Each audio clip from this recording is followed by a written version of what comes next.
All right, welcome back to the Success, Money, Marriage Podcast. I'm Steve Siebold. And I'm Dawn Siebold. Yes, you are. And today we want to talk about something that is a little controversial, I guess, sort of. I should have brought my helmet, maybe, I'm not sure. But this might sound like it's something kind of light, but it can really be a problem in marriage. A big problem. And it can be a big problem. Yeah. Why'd you look at me like that when you said a big problem? Like I'm the problem? Because it could be a big problem. So what we're talking about is, so you're working together, you're together as a married couple or a cohabitating couple, whatever it is, and so you're spending most of the time together, which is really why we're doing this podcast, because this is something that's not that easy to navigate in general. You're with each other 24 hours a day, or pretty close to it, and so how do you navigate that? So what we're talking about specifically today is flirting, and I'll tell you where this came up. This was actually Dawn that brought this up. It wasn't me. Okay, and I was completely innocent, cleared of all charges, but that being said... So I want to preface this story that this was not the first time it's been brought up. Oh, come on. You act like it's the first time I brought this up. It's not the first time. Okay. All right, so I did a show, a TV interview last week on KTLA, and I did in Los Angeles, and I did one I did a couple in Wisconsin. And so I always send Dawn, I get the clips from my publicist on the shows, and I sent it to Dawn. And Dawn said, geez, you're flirting with the hosts. I mean, the female anchors of the show, you're really flirting. And I said, I wasn't flirting. I mean, I actually was not flirting. Not that I'm beyond that, but I wasn't flirting. If they're listening, they can't see you doing that. Okay, seriously. I was not flirting. Be honest. You were flirting. I know the difference. Ladies,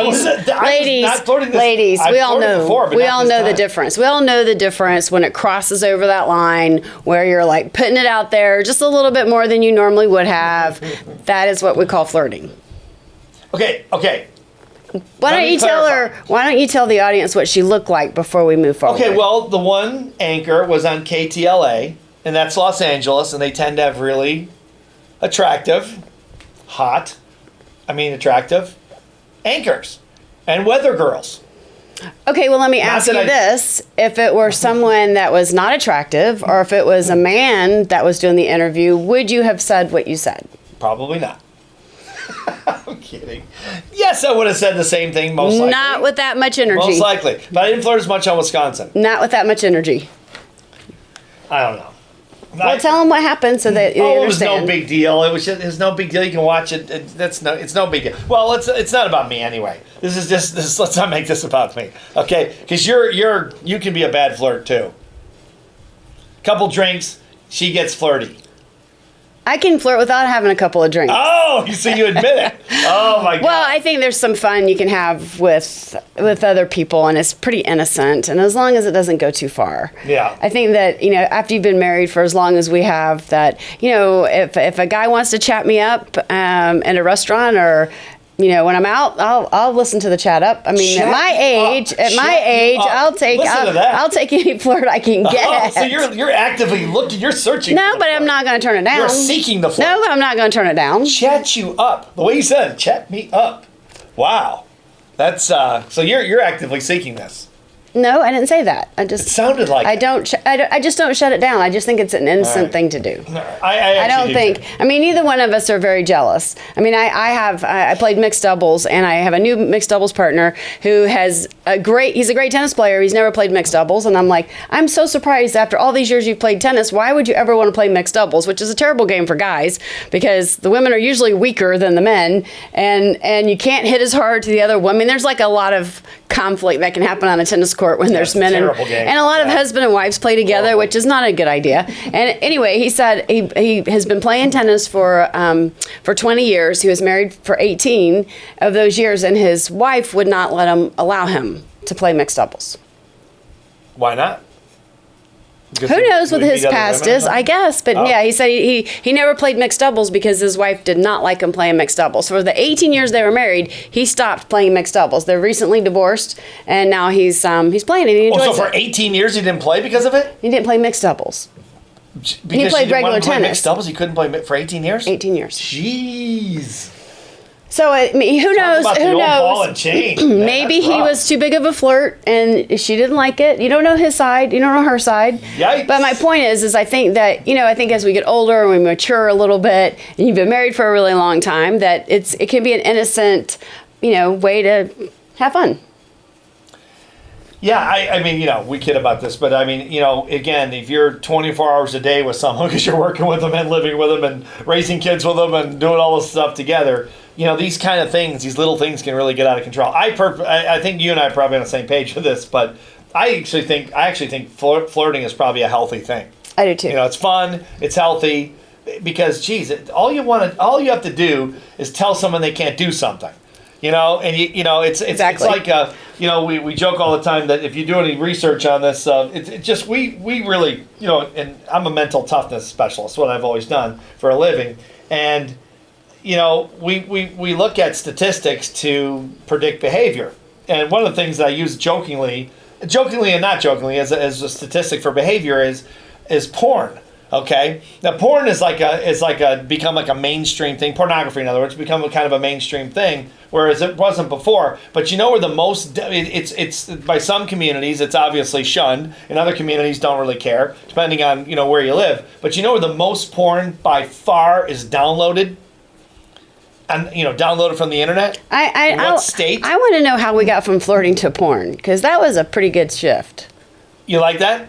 See how I did that? Yeah, I don't know how you did it. There. I don't know how. It's part of my magic. I'm going to have to go back and listen to this. I was born with these skills. Oh, boy. So, no, what is the number one state porn is downloaded in? You want to guess? I already know, so tell me. Tell the audience. Utah. Where probably it's probably Not New York. Not New York. No, not New York. No, Not California. No, Utah. A place most probably where it's the most conservative, and people say you absolutely cannot do this. Right. So you just tell a human being they can't do something. It's the first thing we want to do. I don't care if I know kids do that, but even if you're, I'll bet you your friend. I don't know. I'm just guessing this, but it may not be him specifically. But if you told 100 people that they couldn't do something like that and play Right. mixed doubles, I guarantee that most of them would take it out in another way. Even if he didn't play mixed doubles, where Right. he could probably get caught playing mixed doubles, he probably took that in another direction. You for sure would do it in another direction. I'd have a hard time having someone tell me I could not do something. You've never done that. I've never said, let me think. Have I ever said you could not? Could forbid me to do something? No, never done that. No, I don't think I've that's ever. really a You've dumb never thing to do. you've never said I couldn't either. Well, yeah, that's I a can't stupid travel thing to do. alone. You've said that. I can't. Well, I can't go out at night alone. Yeah, but I've never said you can't do something. No, you're right. I'm not your boss. I mean, for God's sake, I'm not going to tell you what to do. Mm-hmm. I mean, you boss me around all the time, but I mean, it's they're mostly suggestions that are strongly Strong delivered. suggestions. Exactly. No, but I mean, that's kind of the idea that I think that if you, I think it's a healthy thing, and the more you try to hold on to something, the more it wants to fly away. It's Well, like, also you know, too, I that's think the problem. I think that if you're so jealous and it's so tight and you feel constrained, like you can't go out and have a fun conversation. I don't take it too far. I mean, if I start to feel like it's going too far, I always make sure to say, "Oh, my husband's on his way back to the table," or I make sure I make sure he doesn't get too carried away. You don't want to mislead anybody. But I also too think that the more you do have that liberty to be able to have a fun conversation or be inquisitive about someone's background or just things that are outside the business normal conversation that you might have and get a little bit personal with someone. For me, it always made me want to go, "Hey, Steve, I'm coming back."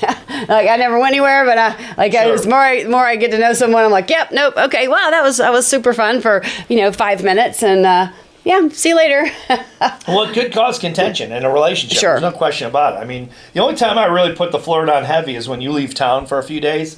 And then I'm always thinking, what if she gets hit by a truck? You got to have a bench. I got to have a bench to go to, like a baseball team, like a basketball team, football. What if your best player gets sacked? Or So what exactly do you do when I'm out of town? I can't tell you. That's You're looking for the bench? that's classified. No, you gotta have some kind of bench. I mean, what if you get hit by a truck? All of a sudden, I'm out there living with 2 rescue dogs, from Puerto Rico. So you're out there looking for cheerleaders and swimsuit models? Not exclusively. Oh, what would be the part of the what bench. would be I'd like the to have third one type? cheerleader, What one would be the swimsuit third model. type? What would be the third type? I think a foot model. of a little bit of a foot fetish. Just a little one, not a big one. A foot model. Bit. It wouldn't matter what she looked like from the feet up. You'd be willing to flirt with her? I don't think so. Well, how are you going to see her feet? You're just going to go ask her to take her shoes off? No, footmodel.com. You never been to footmodel.com? Not that I have been. Friends of mine have been to footmodel.com. No, it's really a great website. Check it out. Now, all of our listeners are running to their computer to see if there's a real... Cute little toes, come on. Stuff it. No, I mean, no, I'm kidding. Well, No, he's not. So, but anyway, so not to belabor this, but I think it's healthy. Mm-hmm. I think all these things are healthy. I just think the tighter you try to, especially when you're working with someone, and I think you and I have done this over the years. Now, obviously, we haven't had it's been smooth waters all the way through, because if you're married as long as we have been, and we've been working together for, 30, 25 years? Yeah, pretty much almost the whole time. Almost all the time, but full time. Full time. 25 years. Yeah, probably. So, that's, I think you have to navigate through things, obviously, like this. And this has nothing to do with business, but it does, because it bleeds. And it's hard for it not to bleed, That's why I think the less control you try to exert over someone, the better, the healthier the relationship's going to be. If I think you're going to go out and run off with someone because you're flirting with them, well, then I've got some kind of insecurity thing, or our relationship's in trouble. Or not a healthy marriage. Yeah, or healthy marriage or something like that. That's a different issue. Or if I've ever given you reason to doubt me or to be jealous. Exactly. Then that's another issue. I mean, say you're out of town and I meet a swimsuit model from Sports Illustrated, which happens all the time. And, it's like you can trust me not to, take it any further, I'm sure, She's like 22. Steven, if She's from Hawaii. If you get a 22 swimsuit model, I would advise you to go back and listen to our podcast about Johnny Depp. When you say, how would you know if they really like you or fall in love with you? By their age. And if she's 20 years younger than you and a swimsuit model, may not be true love. 30 maybe plus years older. May not be true love. Yeah. So my first... And you know what? Every time old guys like you flirt with 22-year-olds, it's like, they're dirty old men. Stop being a dirty old man. Because that's exactly what they think. And, guys over 50 think they're being cool, and the younger women are going, stop. Some young swimsuit models like more mature men. And they call you dirty old men. Don't do it. Just don't do it. It's creepy. I wouldn't. Creepy. The first thing I would probably do. It's creepy. Is I would call you and say, maybe you should extend your vacation. Think about it. Just maybe an extension, maybe 4 or 5 weeks instead of a couple days. It's creepy, Steven. I'd be dead by the time you came back. Steven, it's creepy. Don't do it. Don't do it. Yeah. All right. So nofootmodel.com. No, you can do that, but don't flirt with young creepy. That's creepy. That's creepy? Mm-hmm. So what is the age I can flirt with that is not creepy? Well, yeah, okay. So do you do the same thing? No. Okay, let's really be honest. Do you ask them their age before you flirt with them? No, but all I'm saying is that being serious. If you tighten up all of the reins and you say you can't do this and you can't do that, and I'm talking about an extra nicety to a waiter. I'm not talking about looking for somebody. I'm just talking about being a little extra flirty when you're out in public. It makes you feel good. They flirt back. It makes you feel. It doesn't go anywhere. So I'm not actually actively seeking to go. Okay, I'm going to go try find somebody. Someone can't close the deal. Ooh. We're getting way off the topic. I have to say that. We're getting way off the topic. Sorry. Should we ask when the last time you closed a deal, Steve? No, I don't want to go any further. I just think this is funny. Sorry, that was like a little softball. No. So, taking it back to a serious note, because it is actually serious. No, a lot of people really do. Like, I have friends, and you have friends, I know, we both do, that... Like, they really do get in trouble for this. We're laughing because we've done this obviously before, and we don't get mad about it. Because I think that's one of the reasons we've stayed married as long as we have, is we give each other a lot of slack, because I think you have to. Right. I guess maybe if you're a personality that's more of a low key person. Well, I just mean if you're just, I don't know, low-key personality. We've been traveling around the world for 25 years. It's like you meet a lot of people. Right. You have a lot of experience. It's not like we stayed in one town. So maybe if you have a more small town. Yeah, small town where you don't meet a lot of people and that kind of thing. You don't have a lot of experiences. Maybe it's easier. But if you're in business, and you're halfway successful, you're going to meet a lot of people. Mm-hmm. And I think if you're going to stay together, you've got to give each other slack. How much? I think as much as you need to give. And as soon as you happen to start pulling back, How much is that? no. Wow. Well, I want a proposal on my desk by, by 5 o'clock. By 5 o'clock. You're fired. How much slack do you plan on taking? Well, I'm actually glad you asked that because I was going to bring this up in another podcast. No, I just think you have to be Respectful too, Steve. you have to respect. Well, yeah, I suppose that's probably where it probably gets. Yeah, you throw that out there. Because there are people that are, we've seen this with friends and stuff. You've never done it, but that I've ever seen. But when you're together and they really are like super flirty, I mean that can kind of. Right. If you take it too far, it's too embarrassing. uncomfortable. That's not right. And no, we never want to embarrass It's you. a little disrespectful. It's to very the person you're with. yeah. It's almost like we've had friends, especially when we were younger. You're in a restaurant or something with a couple, and you're having dinner or whatever, and the waitress walks by and she's cute, and the guy looks, and the woman gets really upset. The spouse gets really upset. It's like, oh, relax. I mean, give me a break. Right. Guys. I mean, Yeah. It is what it is. It is. But I mean, it's not like it's unhealthy. It's probably the healthiest. Oh, women, we do just as bad. We just don't get caught. Oh, you guys are worse. We are worse. You're way worse. We're just better at it. That's what you said. See, what she said is perfect. We're better at it. You women are sneaky. Very sneaky. Like Amber Heard. Very sneaky. Looks great in a bikini. Oh, for crying out loud. All right, to sum up this podcast. But sneaky. Sneaky, that $10 million bucks it cost her. Sum up this podcast. Go out and flirt and have fun. Go flirt. $10 million, but go flirt. Go have fun. Be respectful. And cut each other some slack. I think that's what I think about it. This is just one thing in a series of things that's personal, that's not business related, but it does impact everything. Yeah. Everything, like Brian Tracy says, our old friend, everything affects everything. Especially when you're a couple in business together and you're spending 24 hours a day together.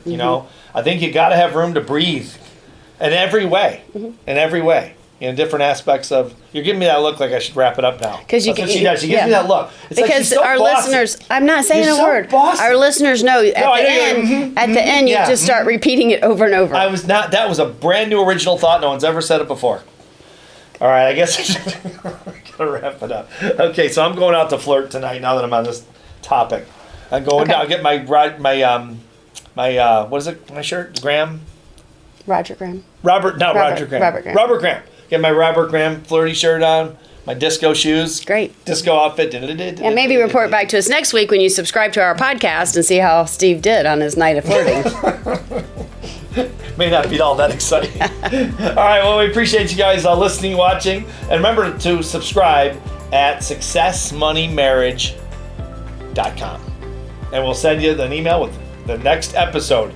And I think they're going to want to listen to the next episode. I think so too. Yeah. I think so See you next time. Bye-bye.